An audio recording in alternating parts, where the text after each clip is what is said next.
Prabhas fans కి అయితే మాకైతే బిర్యానీ పెట్టారు బ్రో, మామూలు బిర్యానీ కాదు, ఫుల్ మీల్స్ పెట్టేశాడు. ప్రతి సంక్రాంతికి అల్లుడు వస్తారు కానీ ఈ సంక్రాంతి బాక్స్ ఆఫీస్ మొగుడు వచ్చాడు. చాలా టచింగ్ ఉంది ఫ్యామిలీకి. And first time horror movie చాలా బాగా తీశాడు. చెప్తున్నా, సినిమా మాత్రం ఒక దుమ్ము లేచిపోయింది. ప్రభాస్ అనే ఫ్యాన్స్ కి ఇది పెద్ద పండుగ. చాలా బాగుంది మూవీ. బాగున్నా బాగాలే అంటే మాత్రం ఊపిరి ఊరుకోరు. లాస్ట్ 30 minutes అయితే ఇచ్చి పడేసారు.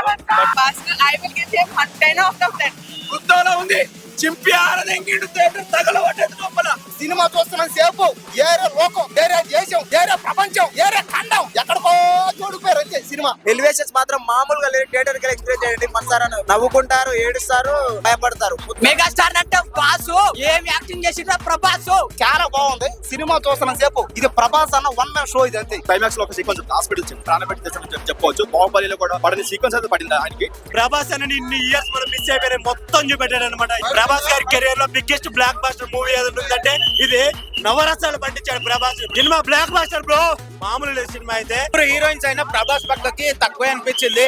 అయినా హ్యాండ్సమ్ కి అసలు నేను ప్రభాస్ ఫ్యాన్ ఏం కాదు, బట్ ఈ మూవీతో ఫ్యాన్ అయ్యాను నేను. మారుతి గారు ఒక పాన్ ఇండియా మూవీ తీసినట్టే ప్రభాస్ గారి దిశ ముందుగా యాడ్సాప్ చెప్పాలి. లాస్ట్ 30 నిమిషాల మధ్య సూపర్ ఉంటుంది మరి సినిమా. మారుతి గుడి కట్టేసినాం, మారుతి గుడి కట్టేసినాం.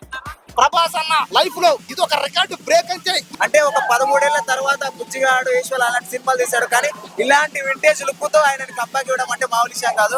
ఇండియా సినిమాకి ఒక్కడే బాసు, మన హీరో ప్రభాస్. నాకైతే భయ్యా ఒకప్పుడు బుచ్చిగాడు, ఒకప్పుడు మున్నా, ఒకప్పుడు బుచ్చి, మళ్ళా రీబ్యాక్ ఇచ్చిండు మా ప్రభాస్ అంట.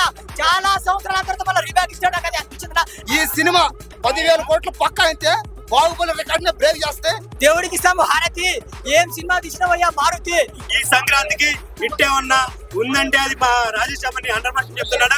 వాళ్ళు టాలీవుడ్ కాదు, ప్యాన్ ఇండియా లెవెల్లో సంక్రాంతి విన్నర్ మా రాజేష్ సాబ్. ముగ్గురు హీరోయిన్ భయ్యా, వామ్మో ముగ్గురు హీరోయిన్ తో 10 నిమిషాలు ఒకసారి ఒక హీరోయిన్, 10 నిమిషాలు ఒకసారి హీరోయిన్. ఆ హీరోయిన్ తో రొమాంటిక్. నేనైతే ప్రభాస్ అంటే ప్రభాస్ ని మళ్ళా ఎప్పుడు లవర్ బాయ్ గా, ఒక క్యూట్ బాయ్ గా, ఒక రొమాంటిక్ బాయ్ చూడాలనుకున్నా. కానీ సినిమాలో నాకు ఫుల్ఫిల్ అయిపోయిందన్న. చాలా చాలా బాగుంది. హీరోయిన్లు ముగ్గురు ఉన్నారు. ముగ్గురు హీరోయిన్లు కూడా వాళ్ళ రొమాన్స్, వాళ్ళ కామెడీ టైమింగ్ అంతా బాగానే ఉంది. కానీ ప్రభాస్ అన్న వాళ్ళు కాస్త టార్గెట్ చేయలేపారు అంతే. కాబట్టి ఈ సినిమా బాహుబలి లాగే అదే రికార్డు బ్రేక్ చేయాలని, అంతకు మించి ఇంకా బాగా ఆడాలని నేనైతే మనస్ఫూర్తిగా కోరుకున్నాను. మారుతి గారు, మీరు ప్రభాస్ ని చూపించిన విధానం నాకే మస్తు నచ్చింది. స్టార్టింగ్ నుంచి ఎండ్ వరకు 3 hours ప్రభాస్ అన్న అవ్వడం చాలా చాలా బాగుంది. హర్రర్ భయ్యా, కాంచనా, మసూదా చాలా సినిమా ఉన్నాయి బ్రో. అలాంటి మించింది బ్రో హర్రర్. డైనోసార్ ఫైట్ అంటే ముసలితో డైనోసార్ వచ్చేసాడు అన్నట్టు. ఫుల్ ఫైట్, సూపర్ ఫైట్ ఉంటుంది. క్రోకోడైల్ కొడతాడు, బండకే చూసినట్టు కొడతా ఉంటాడు, మామూలు. ఆ ముసల్ని ఇలా పట్టుకుని తెంపుతాడు. అమ్మ, ఆ ఒక్క సీన్ కి టికెట్ పెట్టుకోవచ్చు. ఆ సాంగ్స్ కి సాంగ్ ఉంది. ఎంటర్టైన్మెంట్